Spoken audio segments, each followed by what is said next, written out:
आज आपण आलो पेडगावच्या मैदानात आणि काल जे बघितलं तुम्ही आपण चालत जाणार होतो बकासूर हॅट्रिक केल्यावर, पण काल घरच्यांनी पण निर्णय घेतला की नाही, बकासूर हॅट्रिक जर नाही केली तर तुझं आणि आपल्या लोकांचं फॅनचं स्वप्न पूर्ण करायचं आहे.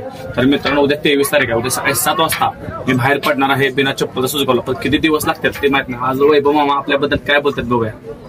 वैभव मामा, उद्यापासून मी सुजगावला रवाना होतोय, काय सांगशील प्रेक्षकांना?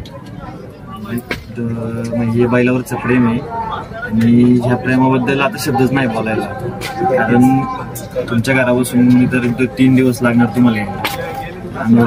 न झोप काय नाही, पुढं आराम पायाचे पूर्ण होणार. तरी पण जे मध्ये जे प्रेक्षक राहतात त्यांनी तुम्हाला सहकार्य करावं रात्रीच्या वेळेस, एवढीच त्यांनी मित्रांनो. खूप वैभव म्हणलं तर आपल्या भावागत सगळेच अख्खा परिवार, म्हणजे अख्खा जे फॅन लोक आहेत कालपासून मला एवढे कॉल केले की म्हणजे काराक्षर मी भरपूर उडलो.